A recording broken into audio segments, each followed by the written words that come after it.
Ian Westmoreland, and I'm the founder of two not-for-profit organisations, Mentoring Men and Kintsugi Heroes.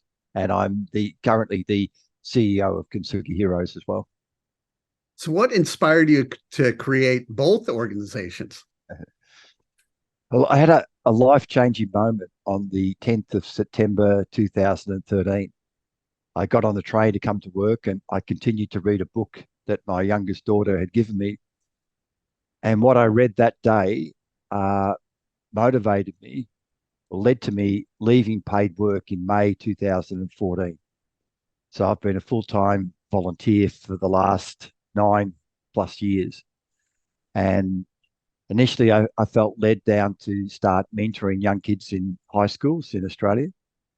And then in addition to that, I started mentoring kids in primary schools. And then in addition to that, I became a coordinator for another mentoring program into the family environment. And then in 2018, I was mentoring a young guy in one of the Sydney high schools.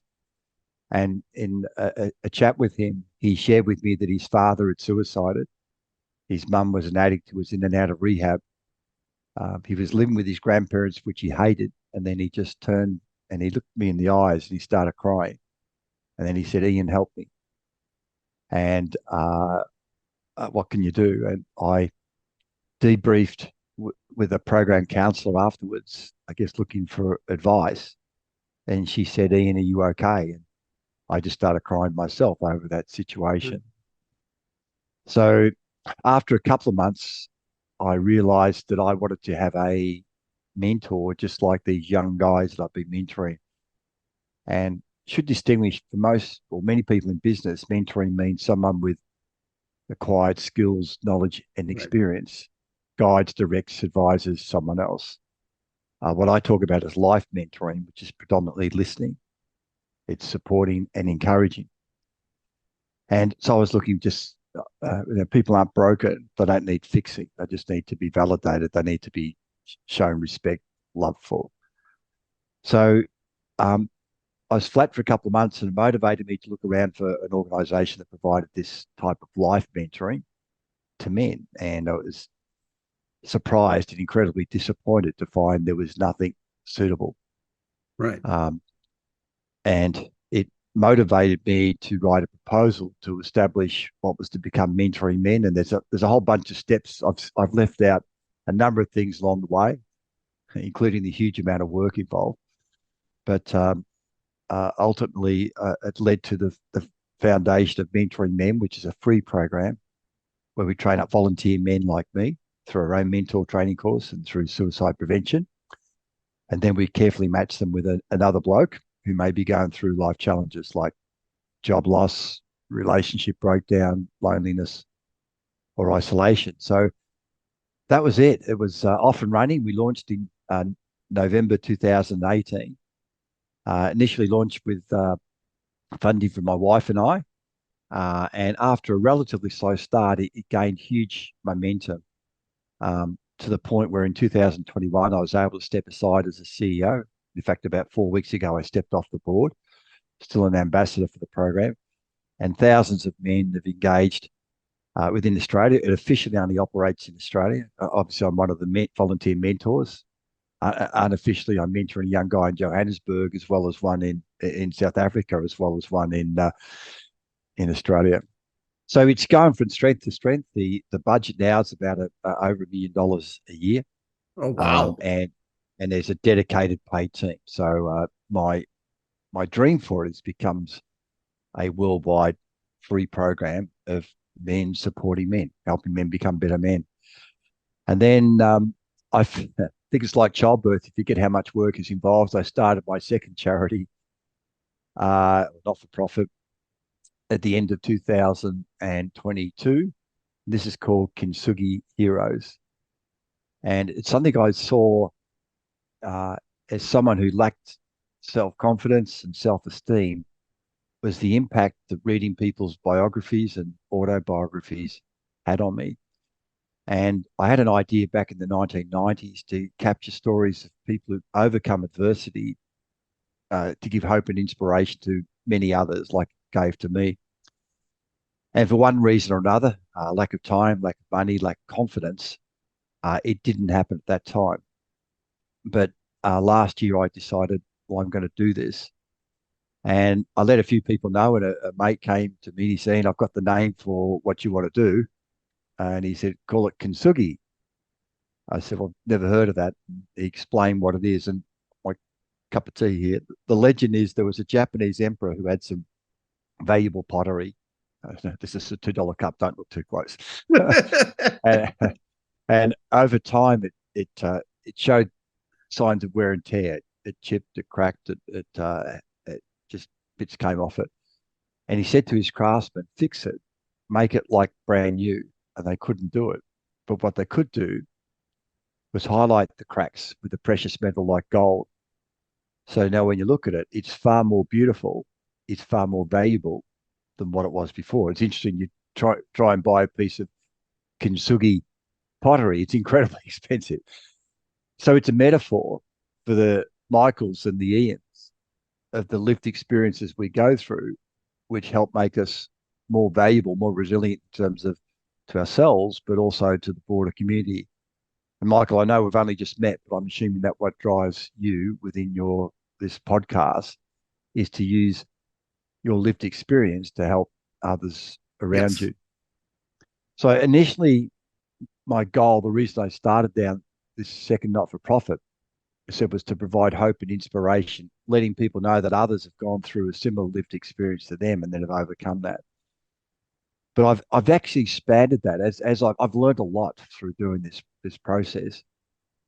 And what I've seen is that many people who've gone through severe challenges reframe that to actually see it as an asset. They see that as, and I read the story of someone, of this young corporate woman who was in the Twin Towers on 9/11. And the story was horrendous, but she is so thankful she went through the event. And I still can't get my head around that. But that's so one of the goals here is just to help people reframe that. And the second thing is to educate people like me how best to support someone who's going through life challenges. And um, this process has taken me down the homelessness path. It's taken me down the addiction path. It's taken me down paths that I had no experience in before, and it's given me a much broader understanding. A lot of conscious and unconscious bias, prejudices, judgments that I had before are disappearing, and I find it a much easier place to support people, to understand people.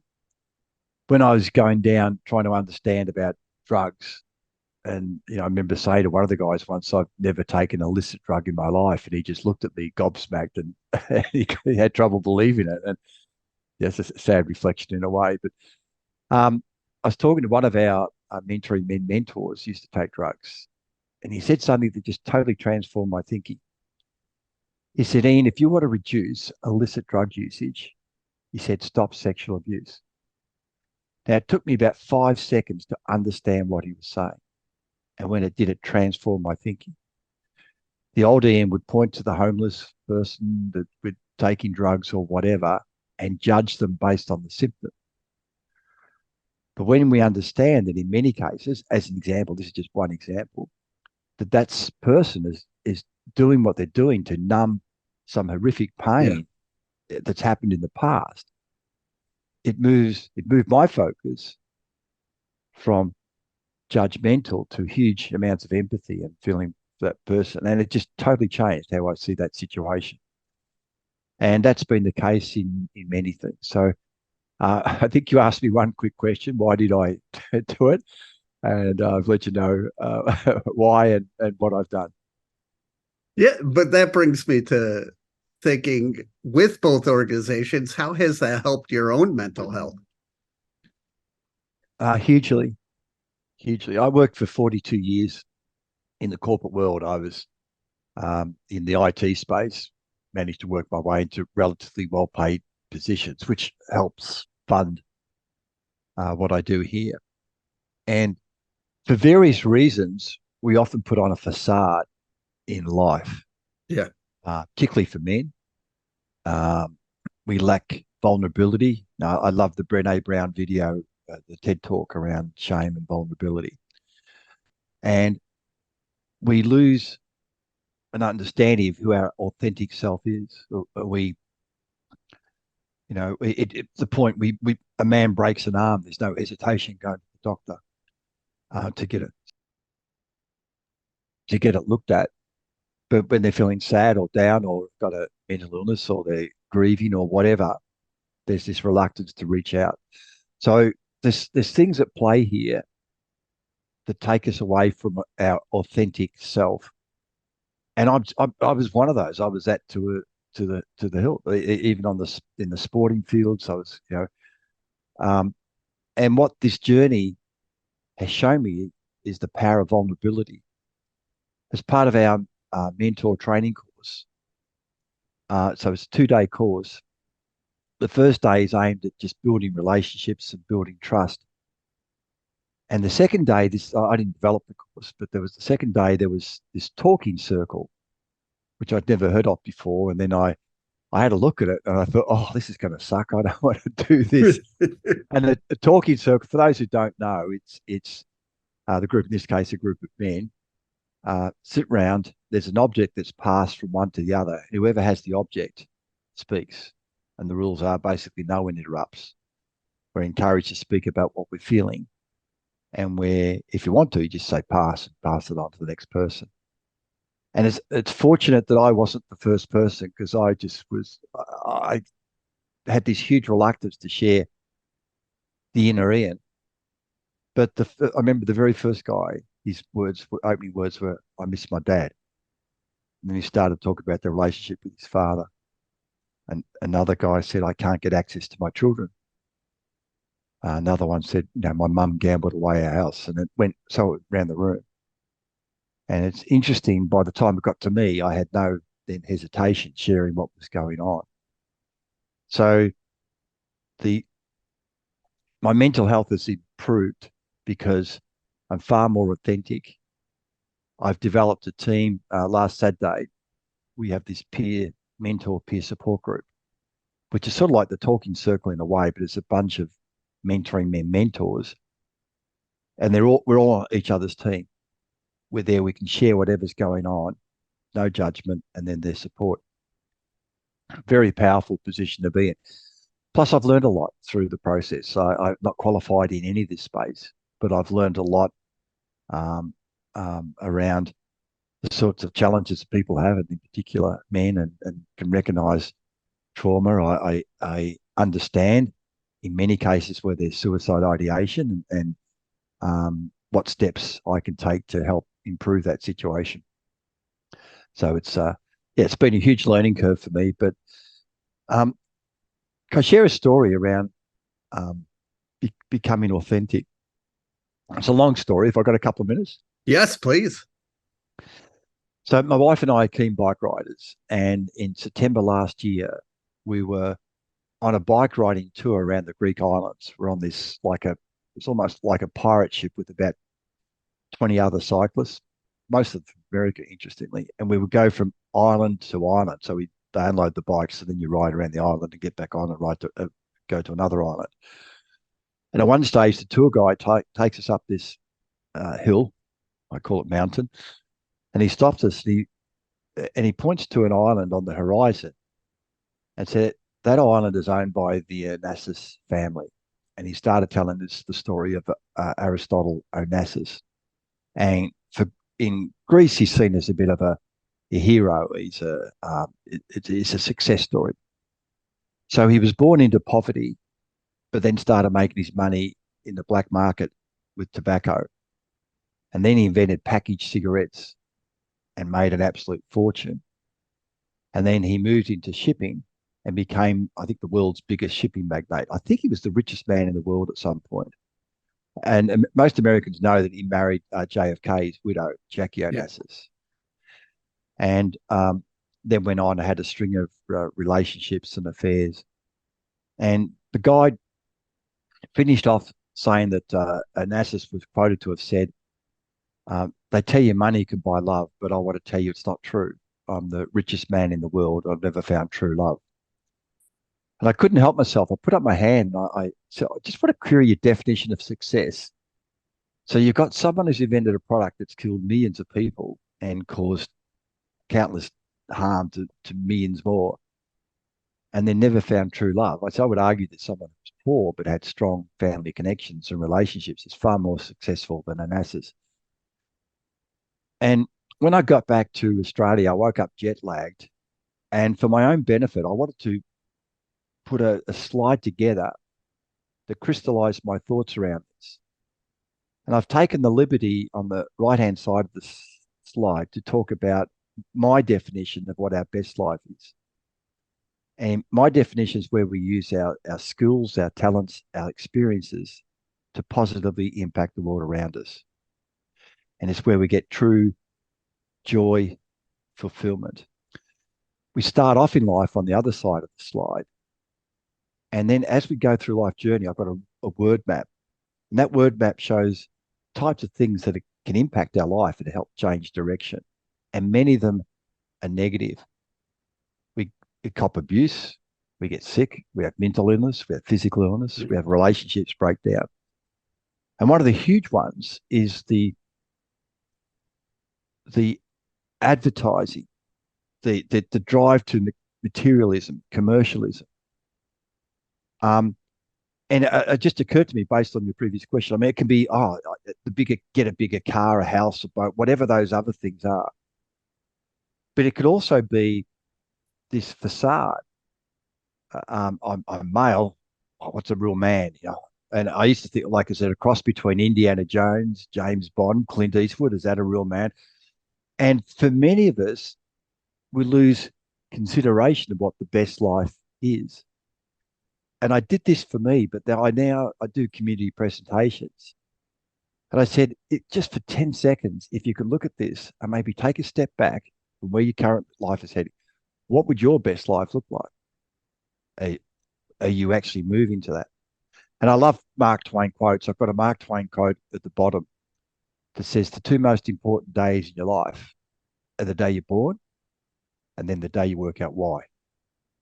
And um, for me, uh, I've never been more fulfilled than what I'm doing. I love what I'm doing. I'm going through some physical challenges at the moment, but you asked about my mental health. I've never been happier with who I am and what I'm doing, despite some of the other tough stuff that's going on. I agree. The past few years for me have been way better, leaving the corporate life, going, working all the time and away from the house. Now with the business, I do everything home. I got to spend more time with my wife, Jen, and my two kids. And it has made life. And now I do this where I try to help people, you know, uh, with whatever they're going through. So doing all that actually makes me way happier than anything else. Yeah, yeah. Um, I'm blessed. I should have mentioned my family. We have four kids, and we had our 12th grandchild Wow, back in October congrats. last year. And yeah, like I work, I do what I do 7 days a week uh, as a volunteer. But I love putting family things into that as well. So it's yeah, real blessing. What are some of the things you've learned from your wife? Early on, I was a very self-centered individual who didn't understand how hard it was to be a mother to throw. Our first three kids were born like for the first year that there was a two, a one, and a zero. Like for one day a year, that's how close they were. This is going to make me sound awful, but I had the real job. I was trying to move up through the corporate ranks and always and running side hustles. But um, yeah, I've apologized to my wife many times. Interestingly, it hit home more. I've looked after some of my grandkids, like part time for 2 days a week or whatever, in conjunction with all the other stuff for extended periods. And as then I realized how hard it was, and it's hard when you're feeling great and they're, uh, um, but when you're feeling sick or tired or whatever, it's yeah. So one of the things I learned was I was a bit of a jerk as in early parenthood, fatherhood, and self-centered. Pre-marriage, there was this lifestyle around a lot around sport and all that sort of stuff, and I didn't really understand the sacrifices. Um, that's probably the biggest lesson. Yeah, I'm pleased to see that my sons-in-law and my son are far better at doing this. And this is no justification for me, but with my father's generation, the fathers weren't even there for the birth of the child. The fathers would never change a nappy. Back then, the fathers would go to work, and generally the mothers would stay home. So it's no excuse, but that would have been the influence to, well, that's how they did it, sort of thing. Um, and things have changed clearly. More and more, uh, both parties work, and in fact, there's even cases I've got people I know where the wife works and the husband looks after the kids and all that sort of stuff. So yeah, it's there's a good trend there around fathers becoming more and more involved and sharing the load and yeah, doing the right thing. I know for me, living with mental illness, seeing videos of people, having similar situations and succeeding mean a lot to me than, any tips or anything like that. What has some of the feedback been for these stories that you're telling? It's been huge, and I should explain our stories cover all types of adversity. There's really nothing Yeah. off the radar. So the very first one we did was around grief, but we talk about physical disability, mental illness, addiction, um, trauma, all those sorts of things. One of the key learnings, I'm always hungry to learn new things. And um, one of the stories we captured initially, incredibly powerful story. This guy was on national Australian TV. He'd given a couple of TED talks, and the story's almost unbelievable, but obviously it's true.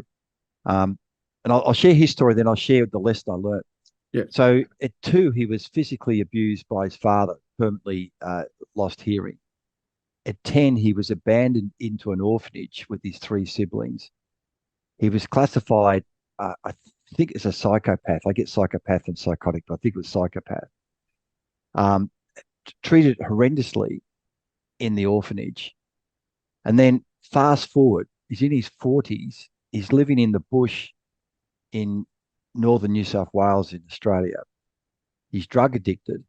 He's alcohol addicted, incredibly violent, and living as a hermit, and um, incredibly unwell. He then gets nearly killed by a car, finishes up in hospital, and then goes through this transformation to get. It's a long story, but he goes through transformation and finishes up becoming a professor. I connected to him. He's the professor of one of the mentors in mentoring men, and he actually advises the state government on homelessness. So come through all this horrendous upbringing. In fact, in his 60s, he's become a father for the first time. Now, to me, that was a story. Wow, that's an Ian story. A couple of weeks later, a woman approached me, said, "Can she share her story?" And I'd known this woman for about 30 years. I thought, well, and this is the judgmental Ian. I'm not sure you've got a story. And but she wanted to, so I said, sure. So I don't do the hosting. Someone else does the hosting. And I said to the host, well, how did that go? She said, oh, it was good. And I only saw the story when it was published. And the story was that she's similar to my age. Back then, a lot of women just left school, high school early to go and get a temporary job, secretary, whatever, till they got married and had kids, and she followed that path. And her husband was quite successful. And they were known as Glenn and Glenn's wife, and then the kids' names.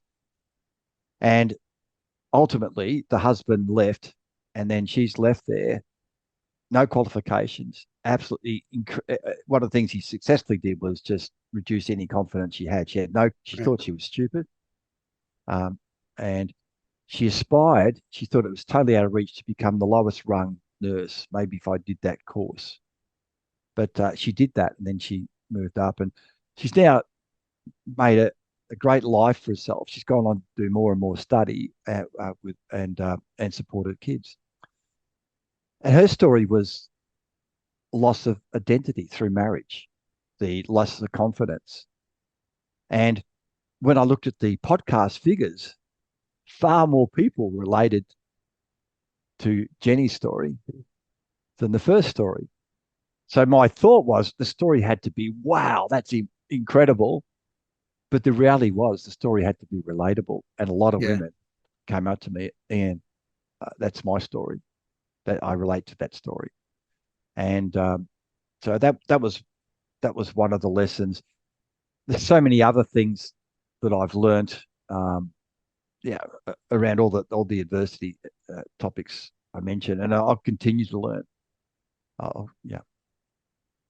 How does it feel that you are making an impact in these people's lives?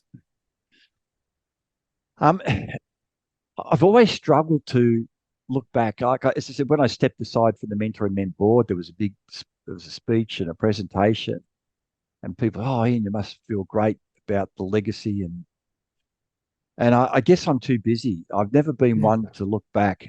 Maybe later on, I'm too busy. I'm too forward focused. Um, I've put in a huge amount of time into Kintsugi Heroes at the Yeah. moment. Um, we've just signed an agreement to uh, we provide the content for free to a national radio network in Australia. Oh, that's So awesome.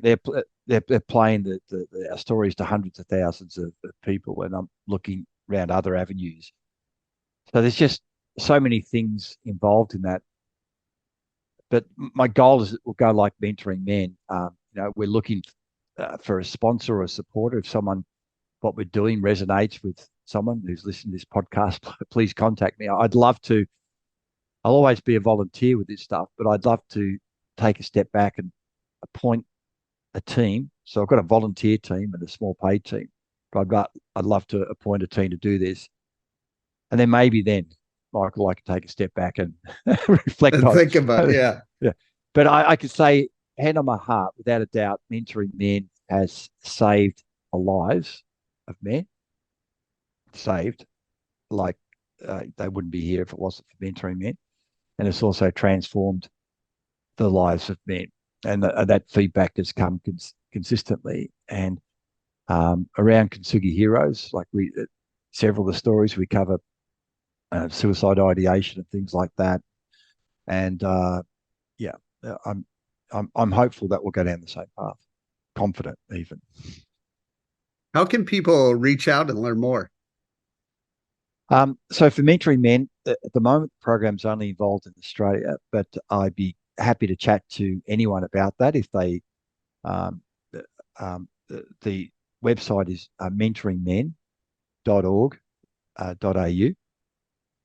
And for Kintsugi Heroes, it's a tricky word, so I'll spell it. It's Kintsugi, KINTSUGI, Heroes, HEROES.com.au, or they can reach out to me via email at ian@kintsugiheroes.com.au.